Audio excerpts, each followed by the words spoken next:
back when I was in high school, I went through FFA. I was never involved in 4-H in high school.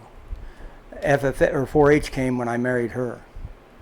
And a lot of it is I fell in love with the ground.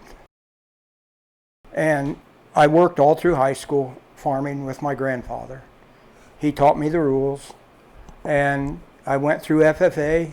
I got all my awards there, and I even got to be a state farmer through FFA. And then when we got married in '67, the world changed. We went to 4-H, and boy, was there a change. I've been involved in 4-H for as long as I can remember. My mother was a 4-H advisor for Hair Cheerful Workers, and so I went to 4-H meetings and learned to sew long before I was even old enough to be in 4-H.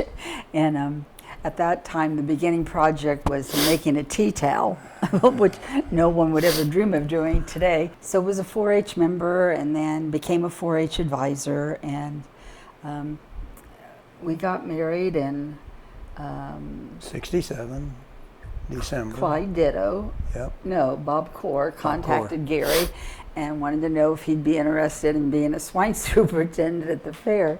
And so that's how he got started.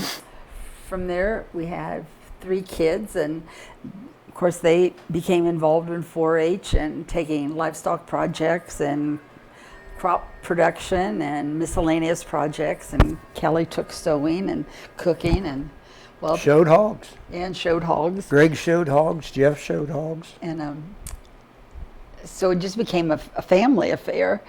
And then when Kelly was 2, the position for 4-H program assistant in Allen County became available, and everybody said, "Jackie, you ought to apply for that." And I thought, I don't know if I ought to or not. And I talked to Cal Limeball, and he said, "Yes, you should." And so I did. And fortunate for me, I got the job. I think the best part of being involved in the 4-H program is seeing boys and girls who are shy and timid and not sure what they want to do, is to take a project and complete it, and whether or not they win isn't important. It's seeing them get that participation ribbon or the A, B, or C ribbon and just glow because they finished what they started.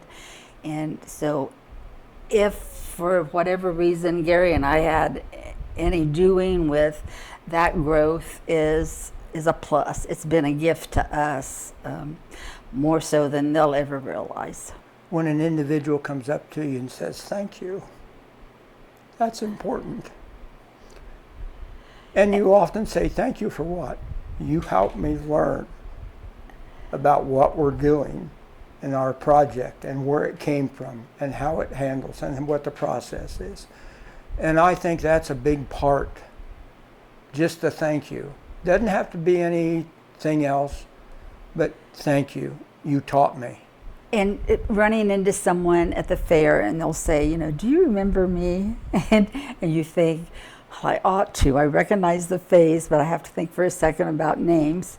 I went to camp back in, whatever year, and we had such a great time, and Yep. I'll always remember that. And it's those kind of things that mean more than money or recognition, because you just do it Because you because love you to love do it.